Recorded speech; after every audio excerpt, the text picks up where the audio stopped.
All right, we're back. We're back. We're back talking about turkey hunting. Had a little bit of an intermission there. Bathroom break, water break, all the good stuff.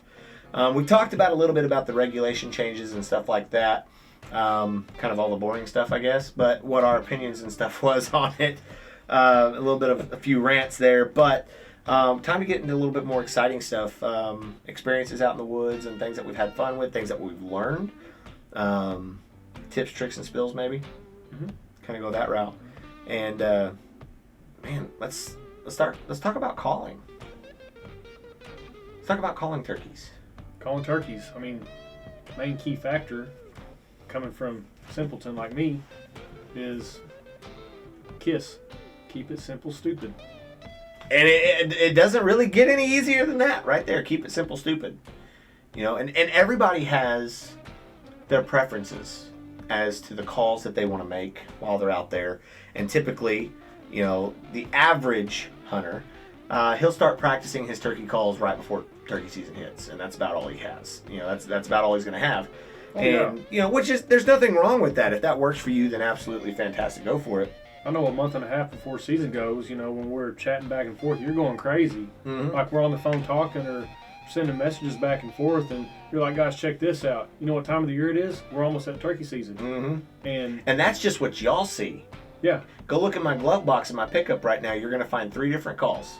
You're going to find a mouth call, you're going to find a small slate call, and you're going to find a box call. Oh, I'll take that back. You'll find 4 because I forgot my wing. One of my mini wing bones is in there as well. And yes, I'm not going to say I practice the box call and the wing bone and the slate while I'm driving, but you know, if I get to my job 15, 20 minutes early before I have to clock in, you better believe I'm busting those things out year round. But when I'm when I'm using my mouth call, I'll do that while I'm driving all day. All day I can sit there and just, yep. You know, I can just go down the whole line while driving and have a dang good time doing it all year long. But especially when we start getting real close to turkey season, I blow these guys' phone up with turkey calls because I get excited because this is my favorite time of year. Oh, especially when he gets a new call and he's unpackaging it. Guys, check this out. You gotta listen to this. This sounds so good. I love getting new calls. Real quick, let's give Zero Game Calls a shout out. Shout out to Zero Game Calls. None of these calls right here are actually Zero Game Calls. Actually, I have all of my Zero Game Calls in my pack right now, which is packed up, ready to go turkey hunting. And I didn't want to bust them all out. I don't know, call me picky, but I have my vest set up in a very specific way that I know where every single call is. Even my mouth calls. I have multiple mouth calls in there, and I know exactly which individual pocket of a pocket that's inside a big pocket, where each call is, in what order they're in, whether it's the bat wing, the deep V, or even the flat reed. I know where all of it's at. All my stuff from Zero Game Calls, and I gotta say, them calls from Zero Game Calls are custom made. Oh my goodness. They sound good. They sound phenomenal. And I mean, you and Michelle have already done a review on the calls that you just got, and I can tell you all this. They sound good. And you know me, some of these guys don't know me, but you know me. I took out every single call out of my vest. Everything that he's used this season has been Zero Game Calls. Zero Game Calls. And there's a reason for that. Mm-hmm. And it's because I believe that the sound that those calls make are different than what, like this one, for instance, this little flex tone here. Great call. I have killed a lot of birds with this call. But every Tom, Dick, and Harry have this call because it's a call that I bought from Walmart. And everybody that's ever bought a call from Walmart, I'd almost bet money, has this same exact call. Single slate over a, whatever you want to call that pot. It just makes the same sound as every other Walmart call or calls that you buy at some of even the big name stores. It don't sound any different. I gotta say, Zero Game Calls have done phenomenal. We are not sponsored by Zero Game Calls. No, not at all. But I believe in Zero Game Calls, the sounds and the quality of these custom-made calls. And they're beautiful. And they're gorgeous. They are beautifully crafted. And they don't have just one type of call or one style of call. Mm-mm. I mean, I believe they've got a call out there, design-wise, to fit every hunter's need. I mean, they've got glow-in-the-dark calls. They've got smaller pots, bigger pots, box calls, mouth calls. I mean, Slate over slate, slate over copper. Copper, glass over copper, copper over glass, whatever combination you want. And here's the awesome thing. I'm sure they could duplicate, some of the calls, but each call is custom made. So it's like the calls that I have from Zero Game Calls, you might get one that's similar, but it's not the same. It's not the same. It won't be the same. How great is that? It is awesome. That you've got it's knowing that you have a one-of-a-kind call that is yours. Some other calls may look similar. Some even calls might even sound similar, but they're not. They're not. I love it. Check out Zero Game Calls. Go check them out on Facebook. I'm telling you guys, if you're a turkey hunter, you need to check out Zero Game Calls.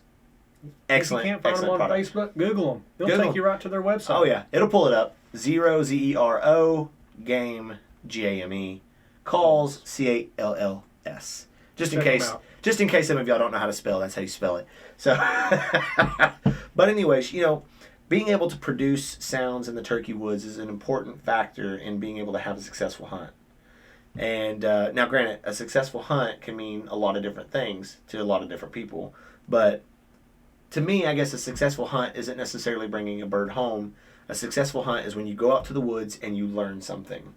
If you go out there and you have no intentions of learning anything, and you just go out there and you sit, maybe you do a couple calls, and then you go home and you haven't learned nothing, that's an unsuccessful hunt. You should strive to learn something new every single time that you go out to the woods. And at that point, it's a successful hunt. And if you get to harvest an animal, then that is just icing on the cake. I mean, that is just absolutely.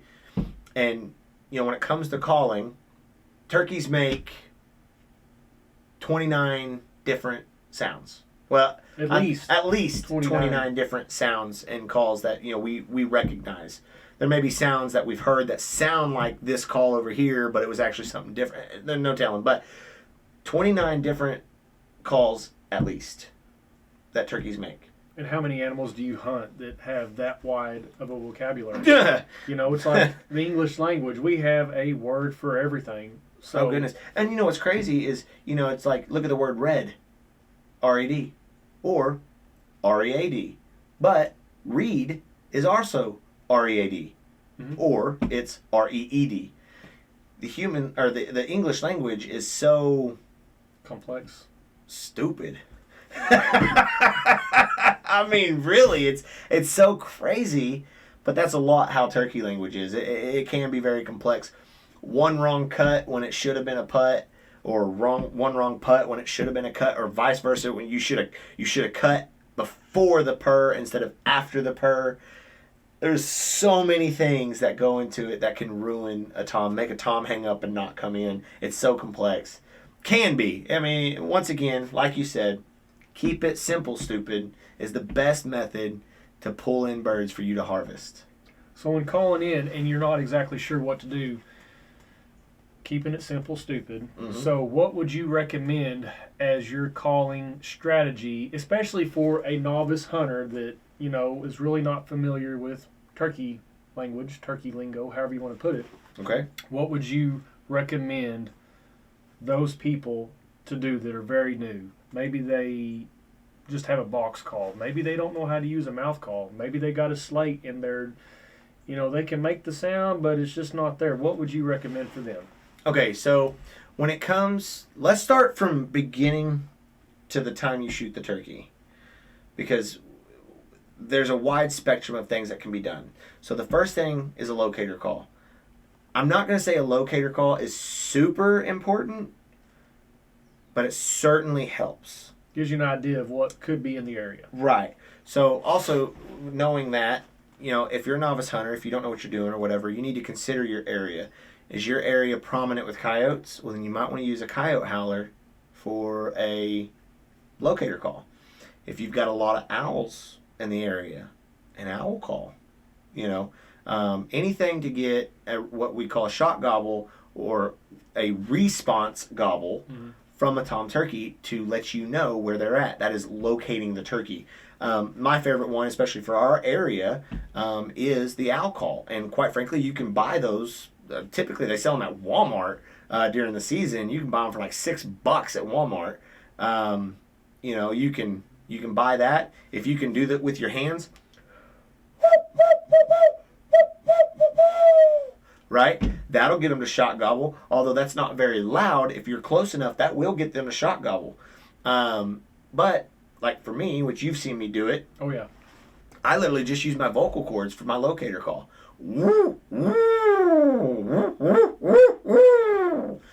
And those things get to gobbling like crazy. And it doesn't have to sound perfect. In fact, interesting note on that. Last year, we took the boys turkey hunting. And these hoot owls, I don't know how many. We had 3, 4 hoot owls. Mm-hmm.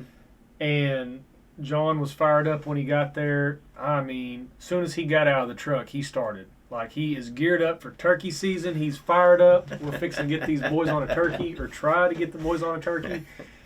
And we finally get geared up and ready and start, heading down to the woods to get in the blind. Mm-hmm. And I think we had, at that point, I know for sure 2, possibly 3 conversing back and forth. Yeah. And we were kind of in over the middle of over that area. Yeah, we were in the center of them. And John's talking to 3 them, of the owls. and one of them flies in and goes up on a telephone pole where we plan on building a dock for our pond. And then another one gets in a little bit closer, and John's talking back and forth. The next thing I know, when he says talking back and forth, I'm, next thing I know, and we're trying to film this, granted it was still very dark. It was pitch black outside. You could see just enough lighting to see the owls there. Like if you looked at the sky, you could see them, but if you were below the tree line, it was black. Not happening. And next thing I know, this owl is about 25 foot up on this pole, and he makes this dive and glide. And I'm like, trying to film this, and I'm like, oh no, this owl is fixing to take John out. Literally, whoom, right beside his head, and lands up in the tree about 10, 15 foot above us, directly above the blind. I mean, I literally, I didn't feel his wing when he came by me, but I felt the wind from his wing when he came by me. It was, and see, the thing is, I mean, maybe John's a good hoot owl caller. I would say so if he done that right there. But if you don't get out there to the woods, how are you going to experience that? That's right. How many people do you know that had a conversation with multiple hoot owls and had one about take your head off? Not very many. And then sit there above our blind and talking to us. Yeah. The whole time. Yeah.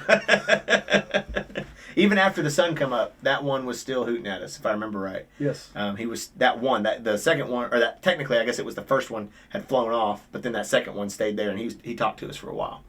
But that call, a locator call, is so important. And like I said, knowing the animals around your area, and what causes a turkey to shot gobble or response gobble, such as even something as simple as, and you can get a response gobble. Now that's just a hand clap to you or me. But that might sound like a loud gun going off or a loud branch breaking or even thunder to a turkey, because turkey's hearing is superb. They hear almost as well as they see. So that might sound like a bolt of lightning cracking off, which will cause them to shot gobble. So knowing the birds around your area, knowing the animals around your area to know what kind of locator call is important. But I will say that, in my opinion, with the idea of keep it simple, stupid, when it comes to actually calling turkeys, there are only 3 sounds. In my opinion, my not so professional opinion, there's only 3 sounds that a turkey hunter, novice hunter, should learn. And one of those is the basic yelp. And in my opinion, probably one of the most common calls there is on the market today is just a regular plain Jane single slate pot call. Okay. The yelp, this varies so much, but I would say you're going to want to do 3 to 5 yelps.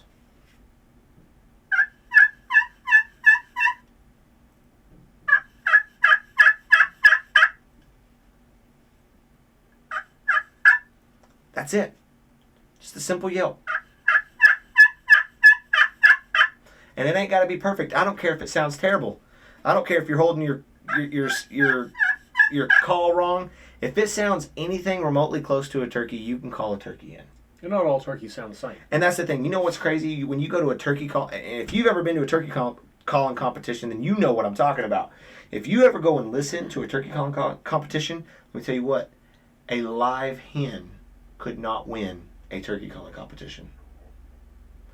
Because let me tell you what, a real live hen does not hit every note perfect.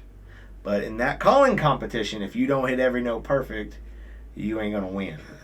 So that's just all there is to it, right? So don't be afraid to make a few mistakes. Don't be afraid to make a few mistakes on that call. But just learn that basic yelp. Pretty easy. 3 to 5 notes.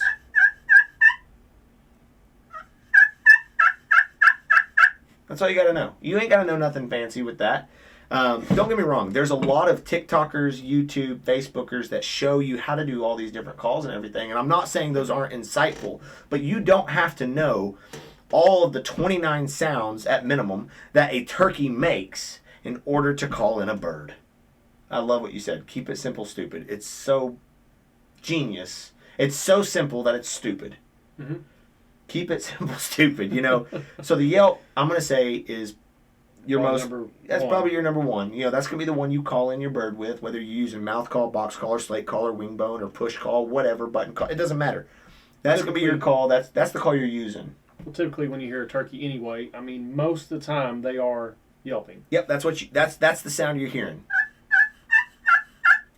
Now, sometimes it might be more notes than that. Sometimes it might be sharper. Instead of long yelps, it might be short yelps.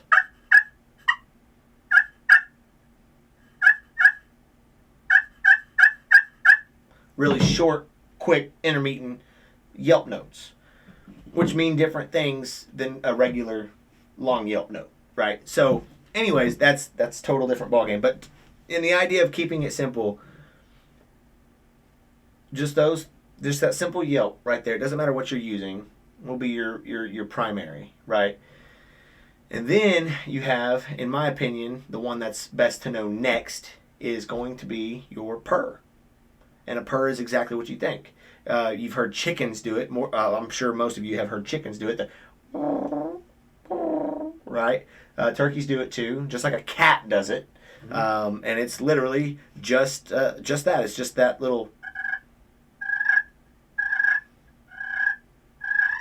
That's all it is. A purr. Purr is content. Purr is happy. Purr is there's nothing big going on. I'm happy where I'm at. Things are good and gravy. Life is great. Life is great, and that's where I want to be. And what turkey doesn't want to be around other turkeys that are feeling the same way? Exactly. And there are variations. Yelping either before or behind a purr means two different things, you know. And all. Anyways, the list goes on and on. But a purr, a yelp, and then the third call that I think that every turkey hunter should be having, especially when you have a bird coming into your setup, if you're using decoys, or maybe he's just not coming any further. Maybe you're in a state where you can't use decoys. They come in so far and then they hang up. No matter how many times you yelp, no matter how many times you purr, they're not coming in. There is one other sound that is missing. When that bird hears other birds yelping, purring, being all content and whatnot, there's one more sound that's missing. What is that sound? Scratching. Scratching. Scratching around on the leaves. No calls needed. No call. This right here, this is your 5-finger call right here. You take that finger and you ruffle them around the leaves. Just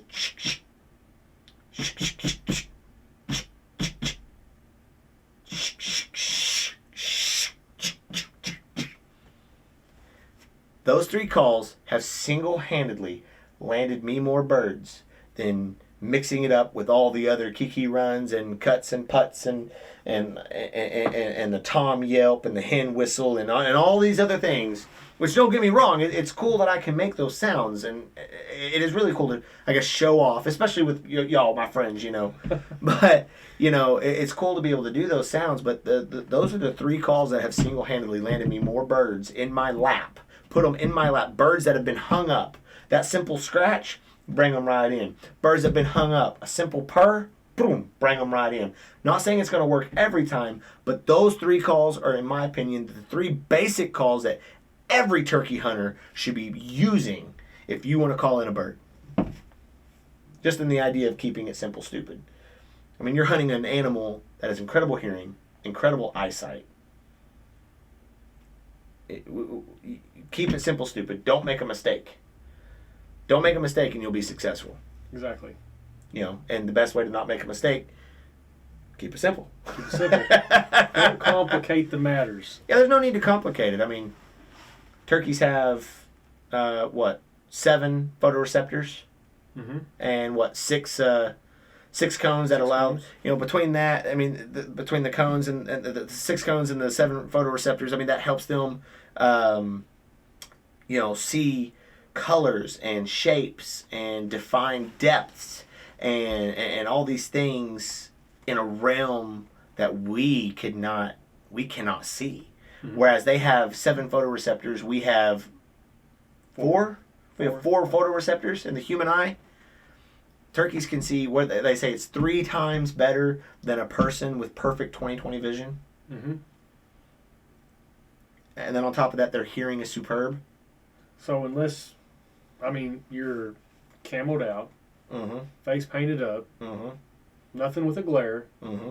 and not being completely still, mm-hmm. you don't do all those things, that turkey's going to see you. You can get busted real good and easy. Real good and easy. About the only thing that we have as an advantage over the turkey, in my opinion, other than, obviously we could use blinds, decoys, and calls.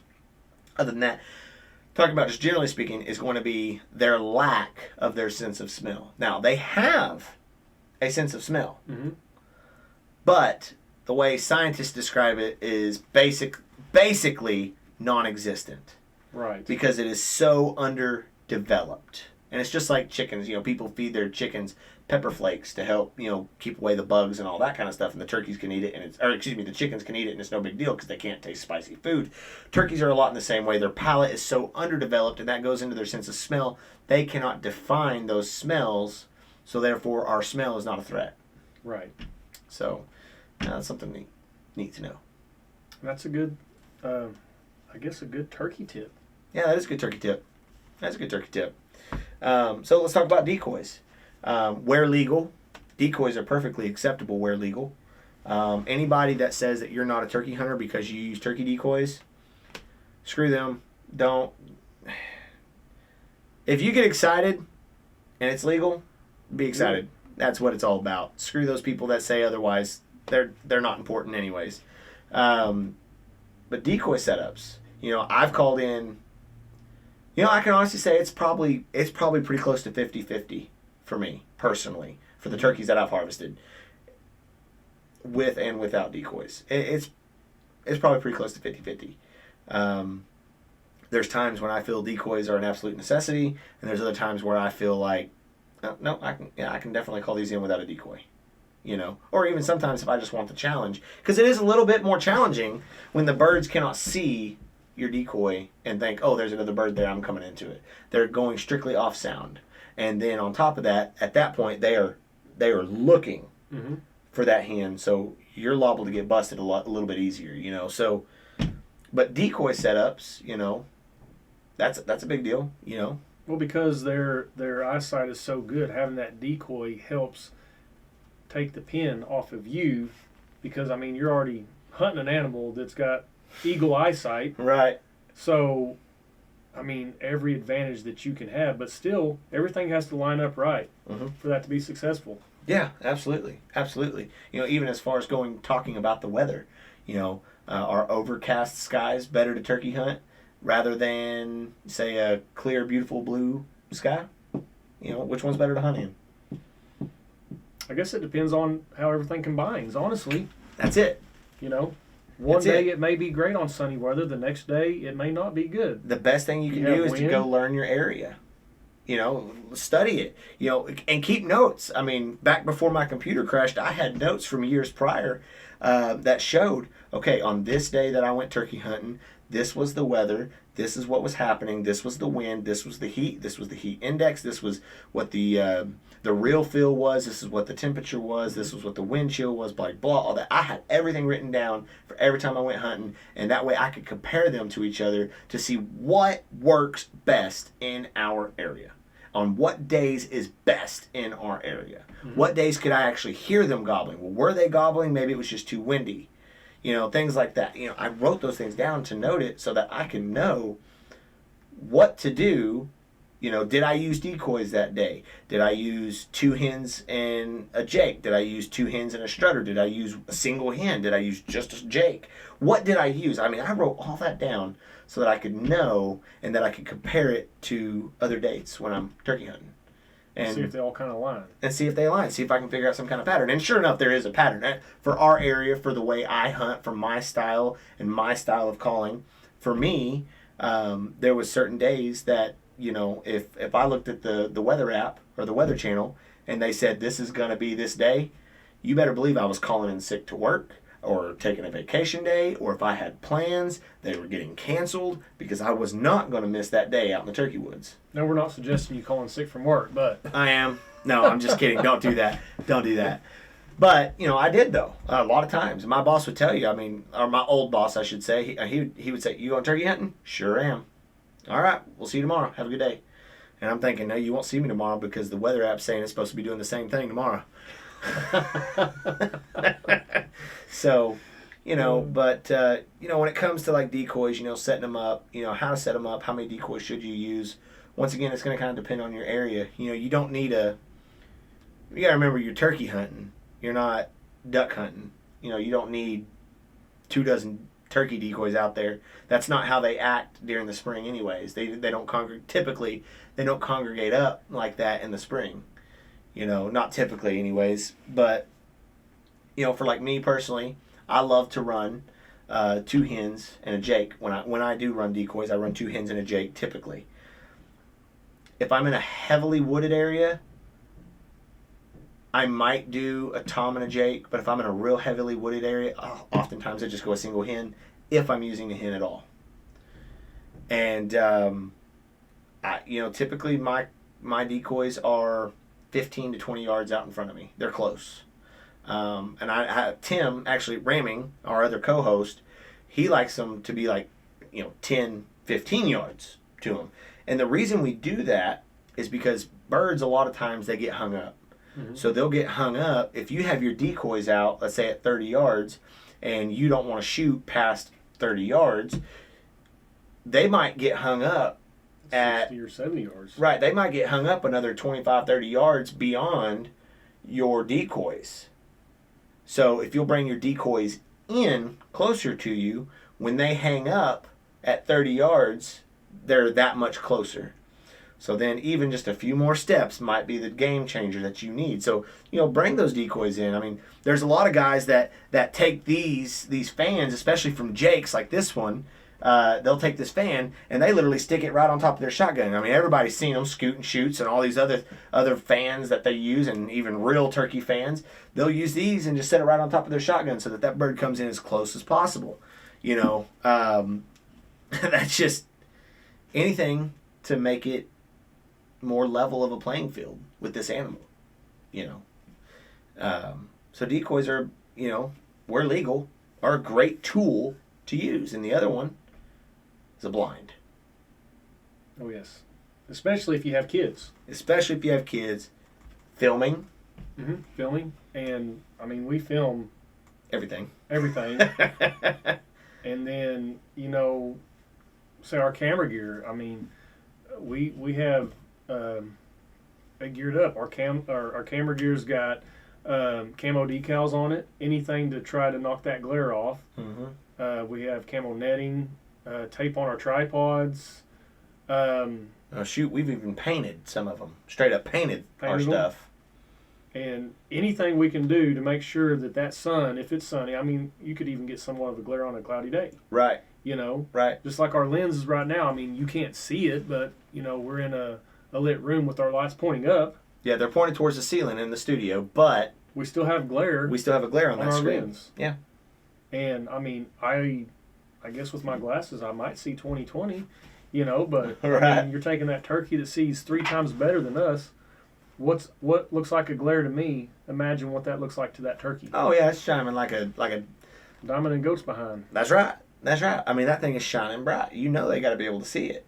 You know, and I'm not sitting here trying to say turkey's the most hardest animal to hunt. I mean, turkeys do have a reputation for being that dumb turkey, but I've seen both sides of the spectrum. I've seen the yes. easy birds to hunt, and I've killed the easy birds, and I've also, I feel like I've gotten lucky and have gotten some tough birds. Well, and you know, in my opinion, this is the way I see it. Anybody can shoot a jake. You know, anybody can call him Jake. It's kind of like a young buck. You know, if you throw out a young buck grunt, man, so many times those bucks come running, and those jakes are the same way, man. You let out a hen go, and here they come just running in like they did last year, you know, putting on that show for us and everything. I've even LOL'd just to see if they would shot gobble. Oh, yeah, yeah. Yeah, and they do. They will. They will gobble at anything. I mean, man, those jakes are funny to watch. They're a lot of fun. But nevertheless, in my opinion, it takes a certain skill level to kill a smart. Now, notice I said a smart, big, mature turkey. There's a unique skill that comes with it. That I'm not gonna say you have to master it, but a lot of it is patience too. You know, that's just one of those things. Like when I shot those birds a couple years ago on the last day of season, I hunted my butt off all season long. I had turkeys; they would come in, but then they wouldn't commit, and it was just like one of those things. Like all my normal tricks and everything that I've lived by my entire turkey hunting life. Wasn't working. And then that last day, those tricks, I modified a couple of the tricks. Because, I knew what I was doing. But I modified a couple of these tricks and changed tactics. And on the last day, filled my bag. So in other words, patience. Patience and adaptation. Yeah, absolutely. Being able to adapt. Yeah, absolutely. 100%. We oftentimes take for granted, you know, using like a blind or something. We want to set up a blind in an area and say, this is where we're going to be. That's where we're going to hunt.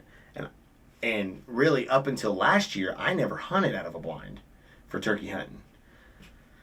But when we started filming for turkey hunts, oh my goodness. Telling you what, especially self-filming by yourself, not having a cameraman. Bow hunting, self-filming, while turkey hunting on the ground is hard to do. And then having a GoPro there at your decoys that you're trying to remote and that's trigger. us. We typically like a GoPro at the decoys. We like a camera facing us, and then we like our main camera. And then, of course, then at that point, you're either reaching for your shotgun or you're reaching for your bow. Mm-hmm. There's a lot of movement going on. There is. There's a lot of movement going on, and a blind, where legal, is the right way to go. Yep. For me. And you may not agree, and that's just fine. You're entitled to your opinion, no matter how dumb it is. You know. If you can do it in the open, say you're wanting to film and do it out in the open, hey, more power to you. And here's the thing, that can definitely be done. If you think about it, the turkey episodes that we have now, we actually only have one where we were actually in a blind, where we were filming. The other one, Michelle and Mike, they were sitting behind that little pop-up, but I was off to the side calling with the camera, and I was not in a blind at all. And I was the one doing the calling and holding the camera and doing all the movements because we had a couple different birds out there. And it can be done. The rest of our hunts were done not in a blind. All of our turkey hunts were not in a blind except for last year. And so can it be done? Yes, but I'm telling you what. It's tough. It's tough, and I'll take the blind. Yeah. As long as it's legal, I'm going to take the blind. So, yeah. Yeah, definitely going to take the blind. Well, I think this is, so far has been a pretty good podcast. Lots of good information. Keeping it simple. Mm-hmm. Keep it simple. Don't overcomplicate. And I guess before we end this thing, you got a good ending note, a good story, a good hunt that you want to call off on? Well, I'll go with my bow hunt from last year. It wasn't that was not my biggest bird by no means, but depending on how you look at it. Right, depending on how you look at it. Now it was my biggest bow turkey. Absolutely, Mm-hmm. It was my biggest bow turkey. But I will tell you what, that was by far probably one of the most exciting turkey hunts that I've been on, and not just for my sake, but because I had you and your dad in the blind with me, and I had told y'all how y'all knew how I feel about turkey season before we even went hunting that day. And I mean, hours and hours of conversation of turkey hunting, and that was a part of the agreement that we had. Hey, we get to tag along with you. We don't care if you hunt, but we want to go with you, which made my day, because that means I get to take people. Y'all shot turkeys before, but y'all aren't the turkey nuts like I am. So y'all got to see me in my element. So I guess in a way, yeah, it was me showing off, but it was me getting to share my excitement, share the experience that I get to live every year with y'all y'all don't quite live it the way I live it. And so it was a really great opportunity for me to be able to go out there and do that. And we had 4 birds come in the first time, and then a hen came in, and then 2 toms came in, and then we still had 2 toms in the back. And then I drew back my bow, ended up ripping my shoulder. And by ripping my shoulder, I mean, like, I literally, you can hear it in the video if you go watch it. Pop, pop, pop, pop. And almost at full draw, too. Almost at full draw. And I looked over at Dustin, and I was like, my shoulder's done. It just ripped. He's like, you going to be able to shoot? And I said, I don't know. Those turkeys ended up leaving because I couldn't draw my bow back. Those turkeys, all of them ended up leaving, which I was going to shoot that biggest tom from those toms that came in. Not the jakes, but the 2 toms. I was going to shoot him. And I sat there, and I just couldn't shoot him. They left. And I heard that hen, because she got quiet there for a little bit. Mm-hmm. And then she got real talkative. And when she got real talkative, I matched her energy. I was no longer sassy. Oh yeah, I was no longer trying to talk to those toms. I couldn't care less about the toms. I knew that if I called that hen in, they were going to come back, and maybe, just maybe, I could force myself to injure myself even worse. But I could force myself to get that bow back. She started yelping. I started cutting her off. I started popping at her, started hitting at her with some really aggressive calling, and she came back. Yap, yap, yap, yap, yap, yap, yap. I mean, and I would just cut her off, and she would cut me off, and those turkeys, those toms, and then those jakes, just nonstop. And y'all got to see it. And at one point, we actually got it on camera, and it's in the episode. I see you and your dad look at each other, and y'all just kind of like laugh, like, oh my God, is this really going on right now? And so that was really cool for me, especially going back and editing the footage, seeing y'all do that. I didn't see y'all do that while we were sitting in the blind.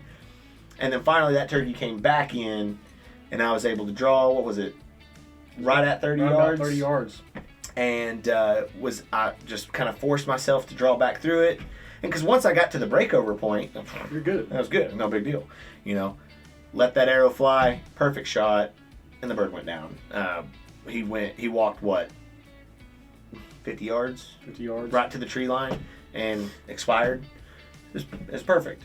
Absolutely perfect. That to me was probably the most exciting hunt, but not so much just for the hunt, as much as it was for the experience. That's definitely a hunt that I know. I mean, I'm still thinking about that hunt. Every day. I'm still talking about that hunt. Mm-hmm. And honestly, it wasn't that long ago I rewatched that hunt again. Oh yeah. I can't tell you how many times I've watched it, but just with the way everything come in, that was just awesome. I've never seen turkeys react that way before. Yeah, where they left and then come back. And the great thing about it was they came in twice. Mm-hmm. I mean, this hen took these birds and said, we're leaving the country. Mm-hmm. And he brought her back twice. Mm-hmm. And it's a wonder she wasn't hoarse. Yeah. You know what I mean? And we tried to get almost had her in a third time where I could tag the next bird. She was done after that. They came almost halfway back because they were out there by the cedar tree. They came almost halfway back, and then she was just like, "No, I ain't going back all the way up there." I've been there, done that. It's not happening. Right. But that was probably definitely one of my most exciting hunts. I mean, I've had turkeys, alive, walk literally within like arm's reach of me to get past me to my decoys. And I would say still that was probably the most exciting hunt for me because, like I said, it wasn't necessarily just the hunt. It wasn't necessarily just the hen putting on the show and all those jakes and then the toms and then like I said, the other toms that were in the background. It wasn't all that. It was that, but that wasn't all of it. And what really made it great was the fact that you and your dad were there to share that with me. That is what made that so incredibly exciting and special. Oh yeah, definitely. So, well guys, once again, thank y'all for joining in on this podcast. We will be coming back at you soon with another one. Make sure to check out our sponsor, Chum Bums. Chum Bums. Chum Bums. Trust me, you want to do it. Don't worry about all the rigmarole from all the other social media sites. Go hit up Chum Bums. Guys, until next time.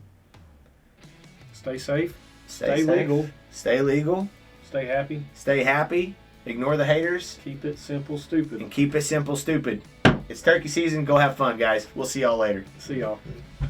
Hey guys, thanks for checking out part 2 to this video podcast. Make sure to hit that bell notification and subscribe to our channel if you haven't already. This way you'll be notified when we upload our next one, and then the next one, and then the one after that, and all the good stuff that comes with it. Guys, if you have any questions that you would like to have answered on our podcast, please be sure to leave it in the comment section and or reach out to us directly. If there's some topics and ideas that you have that you would like for us to talk about, reach out to us and let us know. All right, guys, we'll be seeing y'all on the next one.